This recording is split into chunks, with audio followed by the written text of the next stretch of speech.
Ladies and gentlemen, boys and girls, bribers, vibers, and would-be subscribers, welcome along to the Joe Spiver YouTube channel, where we discuss books and little else. And I do believe indeed, folks, that this is my 100th video, so congratulations both to my diligent and assiduous self, and to all of you long-standing, erstwhile, long-suffering subscribers who, heaven forbid, have clicked a button and therefore see my featured videos in your sort of For You page every single day. So yes, thanks ever so much, folks. I am tonning up. I have scored 100, and I am not out just yet. I am still ebullient. I am still flagrantly producing videos on an almost daily basis. So yes, I have today, as I'm sure the title denotes and details, I am giving you 7 poets with whose work you should become acquainted, folks. I'm not sort of giving out any sort of moral advice here. I'm not telling you to do something and not do another, but I am indeed strongly advising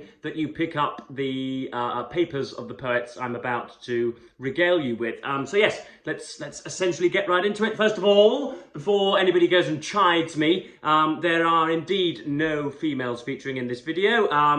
That doesn't make me a sort of feverish, unbridled misogynist who, you know, some sort of horrid demonic bigot that wants women to be barefoot in my kitchen. My 5 favourite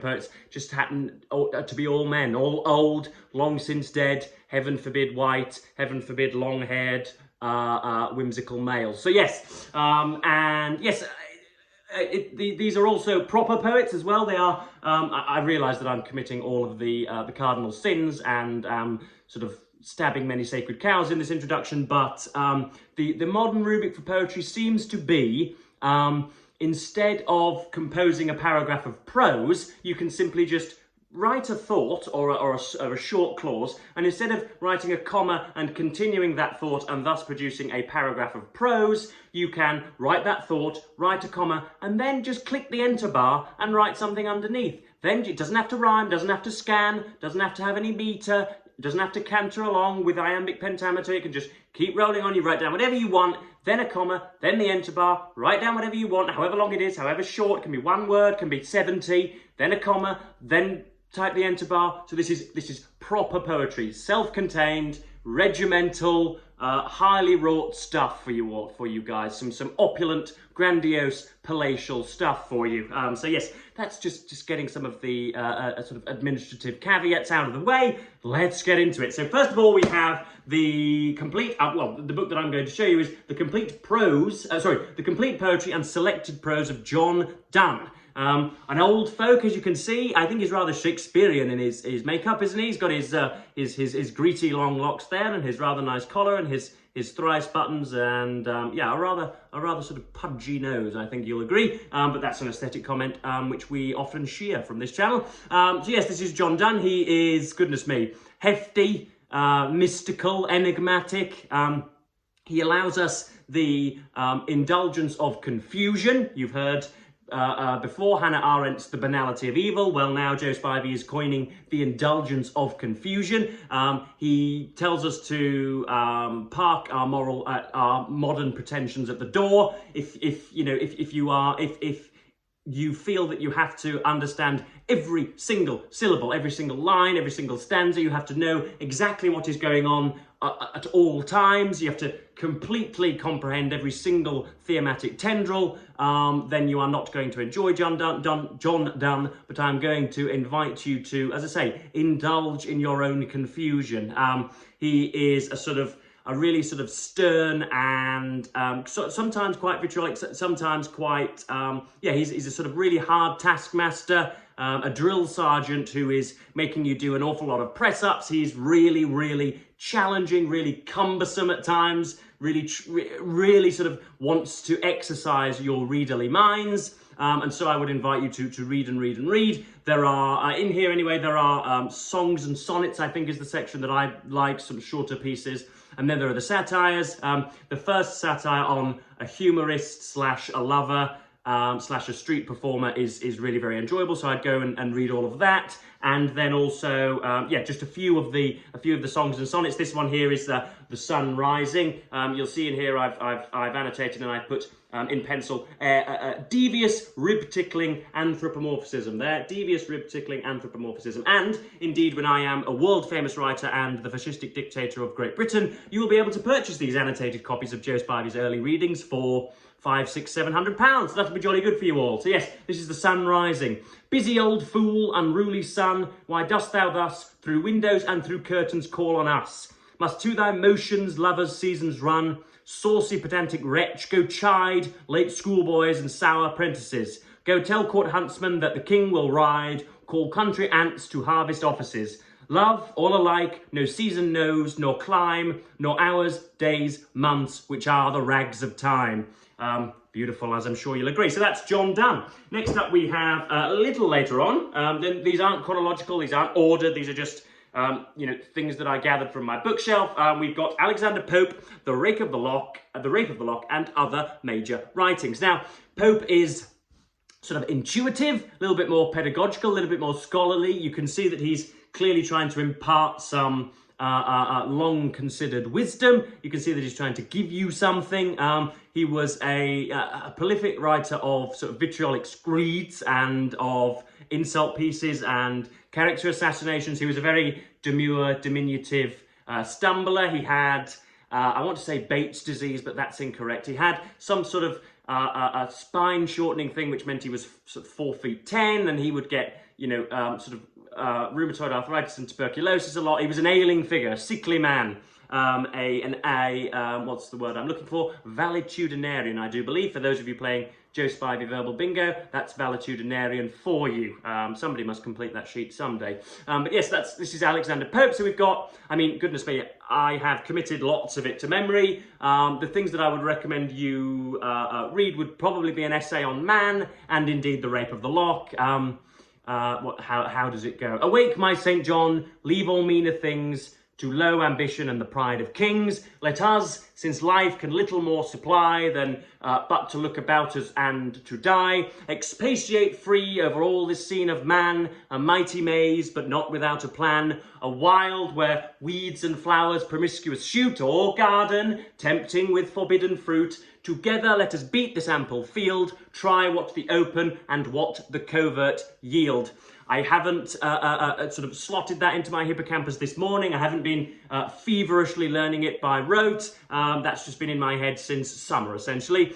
Because it's so mellifluous and because it's so gorgeous to read all of his poetry, you will find that committing it to memory is rather easy. And that's something that I would recommend you do as readers of poetry. You must, seen as somebody has, as I say, considered this all of his verse for an awful long time, you can, in a way, submit it to perpetuity by remember it forever and ever and ever. As long as you know, keep reciting it in your head, it will never leave you. I learnt that, as I say, probably in June and July, which of course predates my booktube career. So yes, I would recommend an essay on man. There's The Rape of the Lock. There's a bit of an essay on criticism, which I'm not so sure on. And then he's got a translation of the Iliad as well, which I've never read from cover to cover, but I've visited sporadically now and then, which I think is, yeah, jolly good as well. So that's not Mr. Pope on the cover, but he's somebody that I would highly recommend.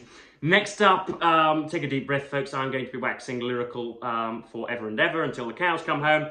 This is Lord Byron, George Gordon, the 5th Lord Baron Byron of Newstead Abbey. Long-time subscribers and any of you guys that have watched me for a very long time will know the esteem in which I hold Mr. Byron. It is pathetic at this point how mawkish and just sort of ridiculously congratulatory and adulatory I am of Mr. B. I've just done a full complete read of his biography by Fiona McCarthy, 4-part dissection on this channel, so please do. I'm not going to, heaven forbid, I'm not going to leave a link in the description, but just roll through my digital oeuvre and you'll find it. So yes, I know I hate it when biographers say this, but he was indeed a sort of a conflagration of contradictions. He is just a mysterious gentleman, obviously 19th century, early 19th century poet. He was a sensualist. He was a devotee of Alexander Pope, for all it's worth, our previous poet that we've just espoused. He was both sort of very, very whimsical and really quite pointed. He could be acerbic and caustic. He could be dreamy. He could be very kind. He could be callous. He could be malicious, or he could be, you know, really rather nice. He could be meddlesome. He could be sharp, but he could be dim-witted. I would recommend you read a biography of the man. His poetry is elusive and sort of, but also quite self-contained as well. I would recommend, you know, for young boys that are, you know, that are looking for a direction in life, or sort of find themselves a little bit aloof and therefore haughty or whatever. I'd recommend you read Childe Harold's Pilgrimage, where an irresponsible and bawdy young man sets off on a voyage, rather like Mr. Byron did himself. I would recommend the very, very early stuff is very touching as well. An epitaph on a beloved friend. Again, I could reel that off verbatim now, but I've already been rather self-indulgent, so I won't bother anymore. You've got the older stuff, you've got the old stuff, you've got the Don Juan, which I don't think is in this particular collection. I have a big old 100-and-odd-year completed poetry from him. I've got the letters and journals, I've got so much.